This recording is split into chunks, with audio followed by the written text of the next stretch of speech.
आदिवासी समाज के, मुसहर समाज के लोग रहते हैं। उनकी जो टोटल संख्या है वो 293 है, और उसमें अगर हम साक्षरता की बात करें तो एक भी ऐसा व्यक्ति नहीं है कि जो शिक्षित है। से आभार व्यक्त करना चाहती हूँ। ये आज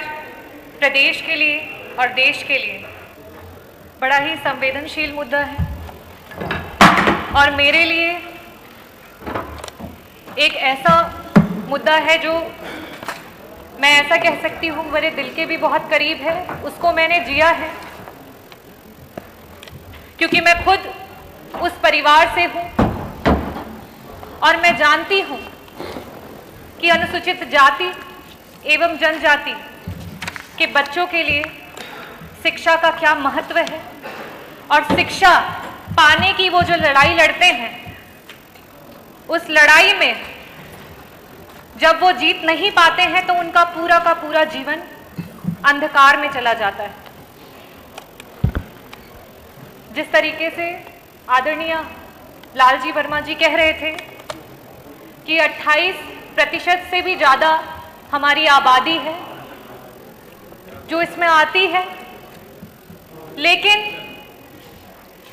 सदियों से उनका हक छीना गया है, उन्हें अपेक्षित रखा गया है। अपेक्षित रहने का कारण उनकी मानसिक या शारीरिक कमजोरी नहीं है, उन्हें शिक्षा न देना,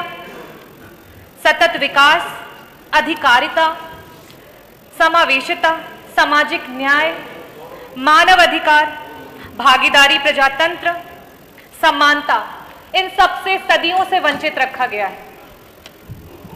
आदरणीय अध्यक्ष जी, मूलतः अनुसूचित जाति एवं जनजाति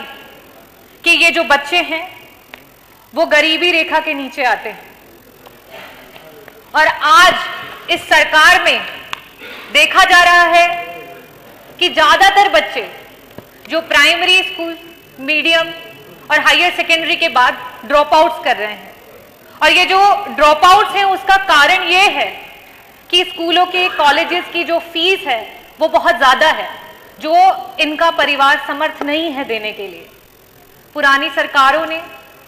हमेशा इस तरीके की नीतियां लाई और इस तरीके से मदद करने की कोशिश की कि ये जो हमेशा से अपेक्षित रहा समाज है उसे आगे उठाया जा सके। अभी कुछ दिन पहले संविधान दिवस के दिन हम सभी ने प्रण लिया और हर वर्ष लेते हैं कि हम सब भारत के नागरिक भारत को संपूर्ण प्रभुत्व संपन्न समाजवादी पंथ निरपेक्ष लोकतंत्रात्मक गणराज्य बनाने में पूरी भागीदारी देंगे। आपकी सरकार का ये वादा भी रहा है कि सबका साथ और सबका विकास, लेकिन ये धरातल पे क्यों नजर नहीं आता? आज चाहे वो आदिवासी समाज हो, चाहे वो पिछड़ा समाज हो, चाहे वो अति पिछड़ा समाज हो, चाहे वो दलित समाज हो, अल्पसंख्यक समाज हो, हर कोई अपने आप को ठगा हुआ महसूस कर रहा है। क्योंकि जब हम स्टूडेंट्स के स्कॉलरशिप की बात करते हैं तो उससे पहले जनगणना आती है,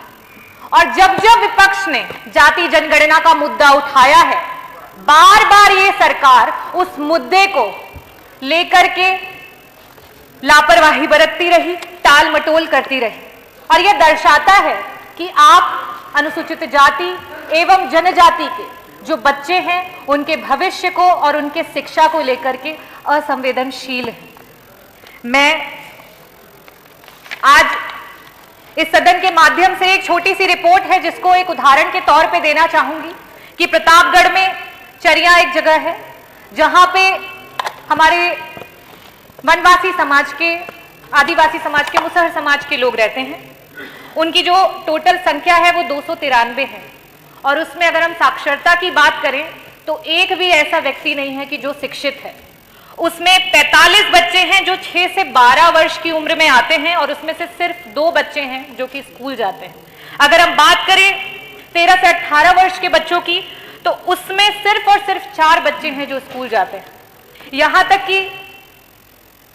उन 70 परिवारों में से सिर्फ और सिर्फ 17 ऐसे परिवार हैं जिनके घर पे छत है या उनके पास आवास है।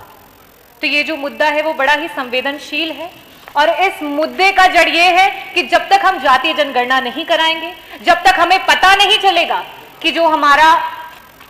आदिवासी समाज, हमारा अनुसूचित जाति और जनजाति के कितने बच्चे हैं, कितने लोग हैं, तब तक हम उनको उनका अधिकार नहीं दिला पाएंगे। और मैं इस सदन के माध्यम से अध्यक्ष जी अनुरोध करना चाहूंगी कि इस मुद्दे पे